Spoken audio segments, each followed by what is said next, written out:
தற்போது நடைபெற்று வரும் தமிழக சட்டமன்றத்தில் ஓ பன்னீர்செல்வத்துடன் படு நெருக்கமாக அமைச்சர்கள் தங்கமணி, வேலுமணி, ஜெயக்குமார் ஆகியோர் பேச துவங்கியுள்ளார்கள். இரு அணிகள் இணைப்பு பற்றிய பேச்சுவார்த்தை அப்பொழுது நடைபெறுவதாக அதிமுக வட்டாரங்கள் தெரிவிக்கின்றன. இந்த சந்திப்பில் விவாதிக்கப்படுவது சசிகலா குடும்பத்தை மொத்தமாக வெளியேற்ற வேண்டுமானால் எடப்பாடி பழனிசாமி அணியும் ஓ பன்னீர்செல்வம் அணியும் ஒன்றாக இணைந்து பொதுக்குழுவை கூட்டுவோம் என்பதுதான். ஓ பன்னீர்செல்வம் தரப்பில் டிடிவி தினகரன் ஆட்சியை கவிழ்ப்பார் என்று எதிர்பார்த்து காத்திருந்தார்கள். தேர்தல் வந்ததும் அதிமுக தொண்டர்கள் மத்தியில் நமக்கு இருக்கும் செல்வாக்கை நிரூபித்து கட்சியை வசப்படுத்தி விடலாம் என்று காத்திருந்தார்கள்.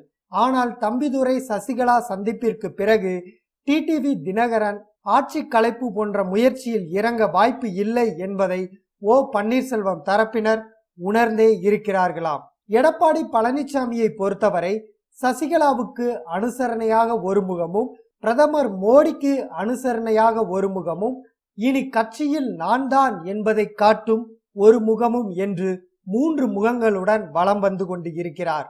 ஓ பன்னீர்செல்வம் தரப்பிலும் நாளுக்கு நாள் செல்வாக்கு சரிய துவங்கிவிட்டதால் இணைப்பு நடத்தியாக வேண்டிய கட்டாயத்தில் இருப்பதாக ஓ பன்னீர்செல்வம் அணியில் இருப்பவர்கள் ஓ பன்னீர்செல்வத்தை வலியுறுத்த துவங்கிவிட்டார்களாம். இத்தனை நாட்களாக எதற்கும் மசியாமல் இருந்த ஓ பன்னீர்செல்வம் தற்போது மசிய துவங்கிவிட்டார் என கூறப்படுகிறது. முதலமைச்சர் பதவிதான் முதலில் இலக்கு என்று இருந்த ஓ பன்னீர்செல்வம் தற்போது தனது பிடியை சற்றே தளர்த்தி விட்டாராம். பொதுச் செயலாளர் பதவி தற்போதைக்கு போதும் என்றும், ஆகஸ்ட் மாதம் எம்ஜிஆர் நூற்றாண்டு விழாவில் இரு அணிகளும் மேடை ஏறுவது என்றும் பல்வேறு திட்டங்கள் வகுக்கப்பட்டு உள்ளதாம். இந்த திட்டத்தின்படி முதலமைச்சராக எடப்பாடி பழனிசாமி தொடர்வார் என்றும், கட்சியின் பொதுச் செயலாளராக முறைப்படி ஓ பன்னீர்செல்வம் தேர்ந்தெடுக்கப்படுவார் என்றும் முடிவு செய்யப்பட்டுள்ளதாம்.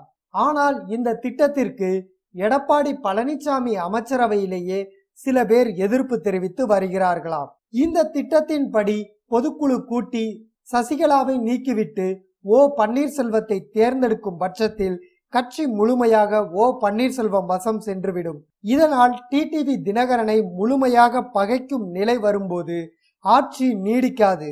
இதை தவிர இந்த திட்டத்தின்படி செயல்பட்டால் கட்சி முழுமையாக ஓ பன்னீர்செல்வத்தின் வசம் சென்று விட்டதோடு டிடிவி தினகரனும் ஆட்சியை கலைத்து விடுவார். மீண்டும் தேர்தலை சந்திக்கும் சூழ்நிலையில் நமக்கு இருக்கும் முக்கியத்துவம் முழுதும் காணாமல் போகிவிடும். ஆகையினால் இதற்கு ஒத்துழைக்க கூடாது என்று எடப்பாடி பழனிசாமிக்கு போர்க்கொடி தூக்கி வருகிறார்களாம். இந்த குழப்பங்கள் ஒருபுறம் இருந்தாலும் எடப்பாடி பழனிசாமி தனது பெயரை பிரபலப்படுத்துவதில் முக்கியத்துவம் எடுத்து வருகிறார் என்பதும் குறிப்பிடத்தக்கது. நடைபெற இருக்கும் எம்ஜிஆர் நூற்றாண்டு விழா என்ற பெயரில் அரசு சார்பில் மாவட்ட வாரியாக எடப்பாடி பழனிசாமி தலைமையில் மிக பிரம்மாண்டமான விழா நடைபெற உள்ளது. ஜூன் 30ஆம் தேதி மதுரையில் முதல் நிகழ்ச்சி நடத்த திட்டமிட்டு இருக்கிறார்கள். இதற்காக அனைத்து நாளிதழிலும் வெளியிடப்பட்ட முழு பக்க விளம்பரங்களில் எம்ஜிஆர், ஜெயலலிதா படங்களுக்கு இணையாக எடப்பாடி பழனிசாமி படமும் இடம்பெற்றது. இனி எந்த விழாவாக இருந்தாலும் தன்னைத்தான் முன்னிலைப்படுத்த வேண்டும் என்பதில் எடப்பாடி பழனிசாமி தெளிவாக இருக்கிறாராம். மேலும் பிரதமர் மோடியிடம் ஓ பன்னீர்செல்வத்தை விட அதிகம் விசுவாசம் காட்டுவதில் தீவிரம் காட்டி வருகிறார் எடப்பாடி பழனிசாமி. அதே வேளையில் தினகரனையும் சசிகலாவையும் பகைத்து கொள்ளாமலும் நடந்து கொள்கிறார். 3 முகங்களுடன் மிக அற்புதமாக காய் நகர்த்தி ஆட்சியை நகர்த்தி கொண்டு இருக்கிறார் எடப்பாடி பழனிசாமி.